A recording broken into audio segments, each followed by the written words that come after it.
Hello 10th class, क्या हाल चाल। अब नेक्स्ट पेपर आप लोग का एसएसटी का, तो हम करेंगे एसएसटी की marathon.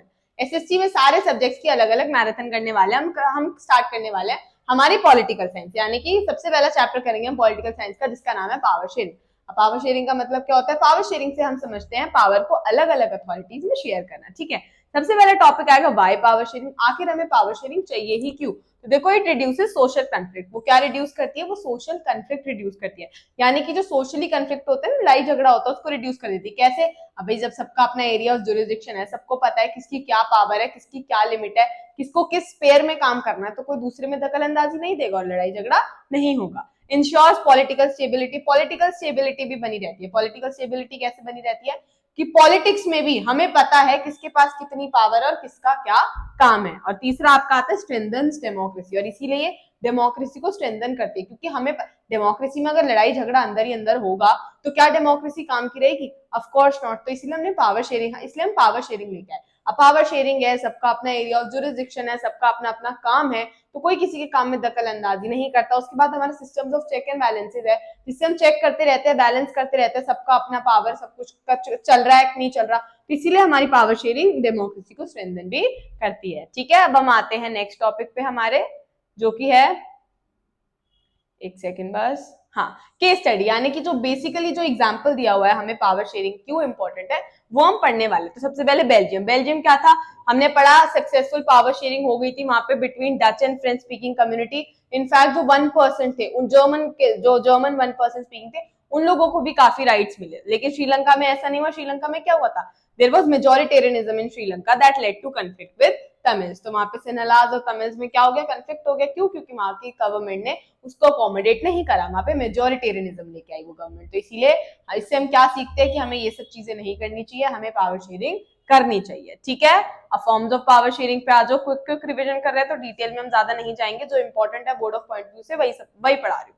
Forms of power sharing, कितनी फॉर्म्स होती है पावर शेयरिंग की? सबसे पहले हॉरिजॉन्टल, यानी कि जिसमें आपका लेजिस्लेचर, एग्जीक्यूटिव और जुडिशरी आता है। इसको आप एग्जीक्यूटिव भी बोल सकते हो, एग्जीक्यूटिव भी बोल सकते हो। वर्टिकल पावर शेयरिंग आता है जिसमें आपका सेंट्रल, स्टेट, लोकल गवर्नमेंट ये सब आते हैं। फिर आपका आता है सोशल ग्रुप्स, जिसमें आपके रिलीजियस और लिंग्विस्टिक ग्रुप्स होते हैं। और फिर आपके आते हैं पॉलिटिकल पार्टीज या फिर प्रेशर ग्रुप्स। अब आप लोगों को पता है प्रेशर ग्रुप्स क्या होते हैं? जो गवर्नमेंट में प्रेशर क्रिएट करते हैं, कुछ भी गलत हुआ है तो उसके खिलाफ आवाज उठाएंगे और उसके बाद बोलेंगे कि इसको खत्म करो, इसको ये सब करो। ठीक है, चलिए अब हम आते हैं कुछ हमारी इंपॉर्टेंट टर्म्स पे। आई होप आपको समझ, आपको पता है ना लेजिस्लेचर, एग्जीक्यूटिव, जुडिशरी होता है क्या है बेसिकली, इनका क्या काम होता है। लेजिस्लेचर लॉ बनाता है, एग्जीक्यूटिव एग्जीक्यूट करता है लॉज को, इंप्लीमेंट करता है, जुडिशरी उन लॉज को प्रोटेक्ट करता है। और ऐसी सेंट्रल स्टेट गवर्नमेंट, आपको पता है सेंट्रल जो पूरी उसकी कंट्री की गवर्नमेंट होती है, स्टेट जो हर स्टेट में अलग अलग गवर्नमेंट होती है, और लोकल गवर्नमेंट जो स्टेट के अंदर जो हमारे जिला वगैरह बटे हुए होते हैं उसमें होती है, उसको हम लोकल गवर्नमेंट बोलते हैं। ठीक है, चलिए हम आगे चलते हैं अब इंपॉर्टेंट टर्म्स पे, यानी कि प्रूडेंशियल रीजन। हमें पता है प्रूडेंशियल और मॉरल दो रीजन थे, आप लोग कमेंट में बता सकते हैं वो क्या थे दोनों पावर शेयरिंग के। मॉरल रीजन और उसके बाद आपका मेजोरिटेरियनिज्म, यानी कि इन तीनों टर्म से रिलेटेड क्वेश्चन आपको याद करने हैं। ठीक है, चलिए अब हम आते हैं हमारे नेक्स्ट चैप्टर पे, जो कि है फेडरलिज्म। तो सबसे पहला टॉपिक है व्हाट इज फेडरलिज्म। फेडरलिज्म होता क्या है?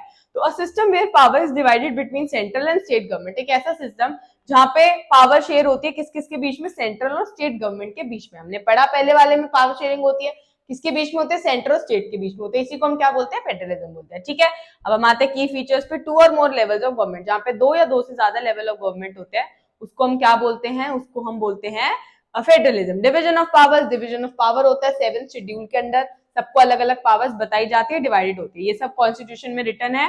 And just because of this there is independent judiciary, यानी कि जुडिशरी को किसी भी बंदिश में नहीं रखा गया। जुडिशरी लॉ को प्रोटेक्ट करती है, इसीलिए जुडिशरी इंडिपेंडेंट है। ठीक है, चलिए अब हम आते हैं नेक्स्ट पे कि कितने टाइप की फेडरेशन होती है। दो टाइप की फेडरेशन गवर्नमेंट होती है, एक होती है कमिंग टुगेदर फेडरेशन, दूसरी होती है होल्डिंग टुगेदर फेडरेशन। तो कमिंग टुगेदर है यूएसए में, यानी कि अलग अलग पार्ट्स होते हैं, वो सब मिलके एक स्टेट बनाते, एक कंट्री बनाते हैं, जैसे कि यूएसए।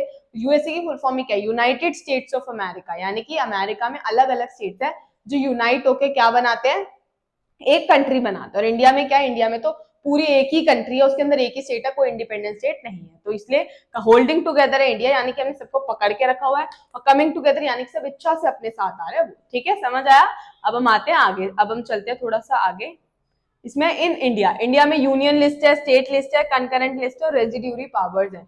आप देखोगे ना यूनियन लिस्ट के अलग अलग सब्जेक्ट्स होते हैं, स्टेट लिस्ट के अलग अलग सब्जेक्ट होते हैं, यानी कि यूनियन लिस्ट किन चीजों पे काम करेगी, फिर स्टेट लिस्ट में आता है स्टेट गवर्नमेंट किन चीजों पे काम करेगी। कॉन्करेंट लिस्ट होता है जो दोनों, उसमें ऐसे सब्जेक्ट्स रहते हैं जो ना इसके पास है, ना यूनियन के पास है ना स्टेट के पास है, बल्कि दोनों के पास है। और उसके बाद रेजिड्यूरी पावर्स होती है, कुछ स्पेशल पावर जो सिर्फ सेंटर के पास होती है, ठीक है। कुछ ऐसे सब्जेक्ट जो जिसपे सिर्फ और सिर्फ सेंटर ही वो क्या कहते हैं रूल बना सकती है, लॉ बना सकते हैं, ठीक है। अब हमने डिसेंट्रलाइजेशन भी पढ़ा था, इसकी वन शॉट रिविजन में ऑलरेडी करा चुके हैं, आप लोग हमारे चैनल पे चेक कर सकते हैं। डिसेंट्रलाइजेशन क्या होता है बेटा, 73rd और 74th अमेंडमेंट्स में ये हुआ था। डिसेंट्रलाइजेशन होता है जब सेंटर से पावर ले ली जाती है, ठीक है, उसको हम बोल देते हैं डिसेंट्रलाइजेशन। और पंचायती राज सिस्टम वगैरह ये सब इंपॉर्टेंट है, ठीक है, समझ आ गया। अब हम चलते हैं हमारे नेक्स्ट चैप्टर पे जो कि है gender, religion and caste. Gender division होता क्या है, कास्ट क्या होता है, रिलीजन क्या होता है, हम सबको पता है, ठीक है।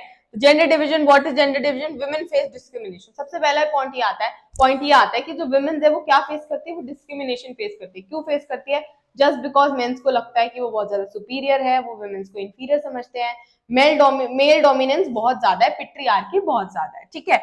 लेकिन इसके लिए हमारी गवर्नमेंट ने क्या करा, there is 33% reservation in local bodies में 33% सीट्स जो है वो किसके लिए रिजर्व्ड है, वुमेन्स के लिए रिजर्व्ड है। रिलीजन एंड पॉलिटिक्स, अब क्या रिलीजन और पॉलिटिक्स कनेक्टेड है, of course they are connected, ठीक है, पॉजिटिव वे में भी नेगेटिव वे में भी। तो सबसे पहले देखिए religion and politics, India is a secular state. India जो है एक सेक्युलर स्टेट है, वो किसी भी धर्म को ये नहीं बोलता है कि we are Hinduism, we are following Hinduism और वी आर फॉलोइंग इस्लाम, नहीं है ऐसा। आप बाकी कंट्रीज में देखोगे, हर किसी कंट्री ने बोल रखा है कि हम क्रिश्चियन है, हम क्रिश्चियन स्टेट है, या फिर बोल रखा है हम इस्लामिक स्टेट है। लेकिन इंडिया ने बोल रखा है वी आर सेक्युलर, हम हर धर्म को एक वो मतलब हर धर्म को एक वो देते हैं, इक्वल रिप्रेजेंटेशन देते हैं, इक्वली मानते हैं, ठीक है। नो ऑफिशियल रिलीजन, कोई ऑफिशियल रिलीजन हमारे इंडिया में नहीं है, ठीक है।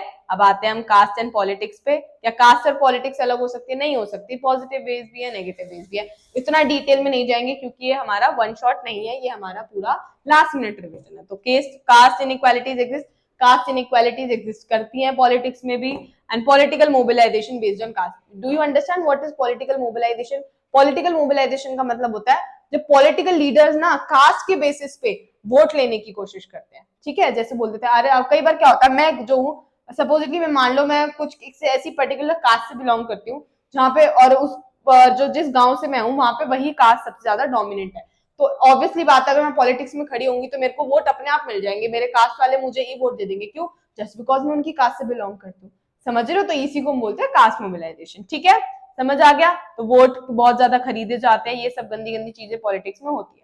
इंपॉर्टेंट क्या है, communalism, do you understand what is communalism? मैंने पढ़ाया था, मेरे को नीचे आप लोगों का कमेंट में आंसर चाहिए। व्हाट इज सेक्युलरिज्म, अभी पढ़ा सेक्युलरिज्म क्या होता है। एंड फेमिनिस्ट मूवमेंट्स, अगर वुमेन्स की नहीं सुनी जाती तो फिर वुमेन्स जो मूवमेंट निकालती है, इन फेमिनिस्ट मूवमेंट्स में मेन भी शामिल होते हैं कि हमें इक्वल अपॉर्चुनिटी चाहिए वुमेन्स के लिए भी, जो आप मेंस को दे दो, ठीक है। इसको हम बोल देते हैं फेमिनिस्ट मूवमेंट। तो ऐसा नहीं है सिर्फ विमेन ही फेमिनिस्ट हो सकती है, मेन भी फेमिनिस्ट हो सकते हैं। बेसिकली आप लोगों ने सुना होगा मिसएंड्रिस्ट होता है, माइसोजिनिस्ट होता है, फेमिनिस्ट होता है। फेमिनिस्ट क्या होता है? जो इक्वल में मानते हैं। मिसएंड्रिस्ट और माइसोजिनिस्ट क्या होता है? एक होता है जो सिर्फ लड़कियों में मानता है और एक जो होता है जो सिर्फ लड़कों में मानता है, ठीक है। अब हम देखते हैं हमारा नेक्स्ट चैप्टर जो कि है पॉलिटिकल पार्टीज। पॉलिटिकल पार्टीज से हम क्या समझते हैं, आपको पता है ना, जो पॉलिटिक्स में अब जो हमारे देश में पार्टीज रूल कर रही है, वही सारी पॉलिटिकल पार्टीज होती है। कोई ऑपोजिशन पार्टी है तो कोई रूलिंग पार्टी है, ठीक है। उसके अलावा छोटी मोटी पार्टी भी होती है, रीजनल पार्टी जिसे हम कहते हैं। मीनिंग क्या है? Group of people who contest elections and hold power. क्या मीनिंग होता है पॉलिटिकल पार्टी का? ऐसे लोगों का गठबंधन, लोगों का मतलब ग्रुप, ऐसे लोगों का पूरा ग्रुप होता है जो इलेक्शंस को कंटेस्ट करते हैं। वोट्स कौन देते हैं इलेक्शंस में? हम लोग देते हैं, हम सिटीजन वोट देते हैं, और वो फिर उन लोगों को हम ही लोग पावर देते हैं। यानी कि हमारा कॉन्स्टिट्यूशन क्या पावर देता है उन लोगों को कि आप लोगों को मिलकर देश चलाना है, ठीक है। इसको हम बोलते हैं पॉलिटिकल पार्टी। अब क्या क्या फंक्शन होते हैं इसके? ये लोग इलेक्शंस को कंटेस्ट करते हैं, सबसे पहली बात। दूसरा, दे फॉर्म गवर्नमेंट, ये गवर्नमेंट को फॉर्म करते हैं। एंड तीसरा, दे शेप पॉलिसीज, ऐसी पॉलिसीज लाते हैं जो हमारे इसके लिए हमारे देश को चलाने के लिए जरूरी होती है, ठीक है। अब हम आते हैं नेशनल पार्टीज में। अरे बाप रे, कहाँ चला गया? नेशनल पार्टी समझते हो? जो बड़ी बड़ी पार्टी है, जो नेशनल लेवल पे है, पूरी अग्रीमेंट हो रखा है, जिनका छोटी छोटी नहीं है, जो रिकॉग्नाइज्ड ऑलरेडी नेशनली, वो, ठीक है। तो national parties, Indian national Congress, INC, बहुत पुरानी पार्टी है, बहुत ज्यादा साल इन्होंने रूल करा है, लेगेसी चली है कांग्रेस की, ठीक है। ये आप लोग आगे चल के पढ़ोगे। अब तो फिलहाल बीजेपी का होल्ड चल रहा है, पर जैसे फिलहाल बीजेपी का होल्ड था, ऐसे ही पहले के टाइम पे कांग्रेस का था और कई ज्यादा बेटर था बीजेपी से, ठीक है। भारतीय जनता पार्टी बीजेपी आ गई आपकी, फिर बहुजन समाज पार्टी बीएसपी बहुत फेमस पार्टी है, फिर सीपीआई यानी कि आपकी कम्युनिस्ट पार्टी जो मार्क्सिस्ट मतलब की दो पार्टी थी, तो एक मार्क्सिस्ट है और एक नॉर्मल सीपीआई है, ठीक है। और तीसरा इंडिया पीपल्स पार्टी यानी कि एनपीपी, ये भी बहुत फेमस पार्टीज है नेशनल लेवल पे जो रिकॉग्नाइज हो रखी है, ठीक है। मेन आपको दो ही याद रखनी है, एक आईएनसी होगी यानी कि इंडियन नेशनल कांग्रेस होगी और दूसरा आपका बीजेपी यानी कि भारतीय जनता पार्टी होगी, ठीक है।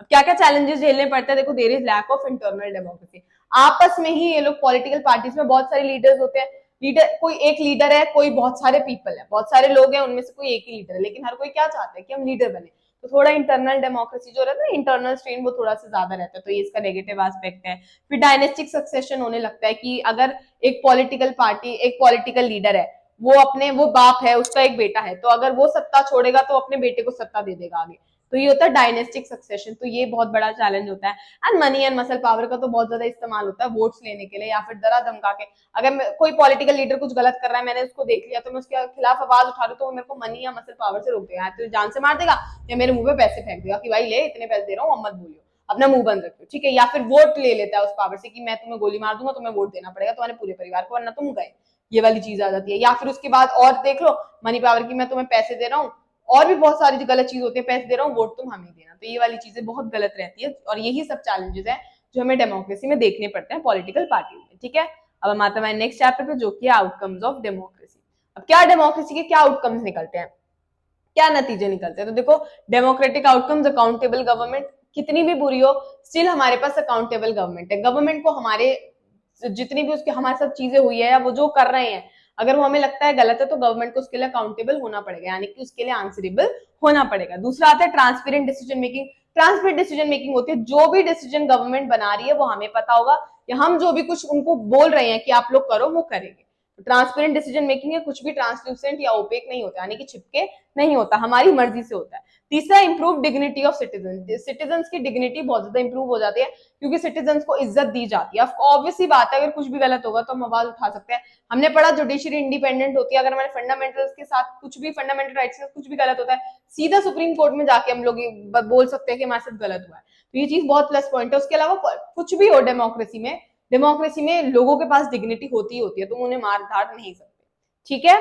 अब आते हैं इकोनॉमिक ग्रोथ पे। अब क्या इकोनॉमिक ग्रोथ होती है डेमोक्रेसी में, ऑब्वियसली बात है होती है लेकिन थोड़ी स्लो होती है क्योंकि बेटा सब कुछ होल्ड करके चलना पड़ता है, ऑफ कोर्स टाइम लग जाता है। इकोनॉमिक ग्रोथ, डेमोक्रेसीज में not grow faster or more stable, ऐसी डेमोक्रेसी जो जल्दी जल्दी ग्रो नहीं होती, डेमोक्रेसीज क्या होती है जो जल्दी ग्रो नहीं होती, धीरे धीरे ग्रो होती है लेकिन स्टेबली ग्रो होती है, ठीक है। डेमोक्रेसीज में नॉट ग्रो फास्टर, जल्दी ग्रो नहीं होंगी बट आर मोर स्टेबल, लेकिन ज्यादा स्टेबल रहती है, यानी कि स्टेबल नहीं, काफी टाइम तक चलेंगी, काफी अच्छा काम करेंगी लेकिन जल्दी जल्दी से पैसा नहीं कमाएंगे देश के लिए, ठीक है। समझ आ गया आपको। अब हम आते, अब आपको पता है अकोमोडेशन ऑफ डाइवर्सिटी क्या होता है, हमारे देश में इतनी सारा विभिन्नता है तो क्या हम सब लोग नहीं संभालते उसको, क्या हमारा देश नहीं संभाल रहा, ऑफ कोर्स संभाल रहा है, हमारा देश सेक्युलर है, हर त्योहार मनाया जाता है, कुछ भी गलत नहीं होता है, तो इसी को हम बोलते हैं अकोमोडेशन ऑफ डाइवर्सिटी, ठीक है। चैलेंजेस टू डेमोक्रेसी, अब क्या क्या चैलेंजेस हमें देखने पड़ते हैं,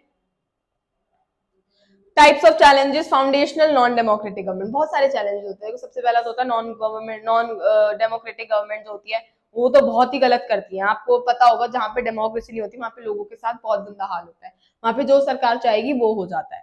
expansion bringing more groups into democracy, बेअंत ग्रुप्स को भरा जाता है डेमोक्रेसी में, और स्ट्रेंथन इंस्टीट्यूशंस, अलग अलग इंस्टीट्यूशन को स्ट्रेंथन करा जाता है, तो ये बहुत सारे चैलेंजेस होते हैं, ये हम ऑलरेडी डिटेल में पढ़ चुके हैं, तो वो आपको अगर डिटेल में करना है वो आप हमारे चैनल पे देख सकते हो। पॉलिटिकल रिफॉर्म्स, क्या क्या रिफॉर्म्स लेके आया गया, एंटी डिफेक्शन लॉ लेके आया गया, आरटीआई एक्ट लेके आया, राइट टू इन्फॉर्मेशन, की कुछ भी करोगे तो हमें बताओगे, एंड इलेक्टोरल रिफॉर्म्स, बहुत सारे टाइप के इलेक्टोरल रिफॉर्म लेके आए गए, ठीक है। आई होप आपको समझ आया, और ज्यादा कुछ नहीं है, बहुत ईजी है, पॉलिटिकल साइंस तो कर लोगे, ठीक है। अब आपकी मैराथन खत्म हो जाती है, मैंने आपको सारा बेसिक सब पढ़ा दिया, अब हम अलग अलग वीडियोस में शॉर्ट्स भी देखेंगे, शॉर्ट्स में अलग अलग शॉर्ट्स में हम लोग इसके क्वेश्चंस भी देखेंगे, तब तक के लिए मैराथन कंप्लीट करो, क्वेश्चन आंसर स्कूल से जो गिवन है उन्हें याद करो, ठीक है।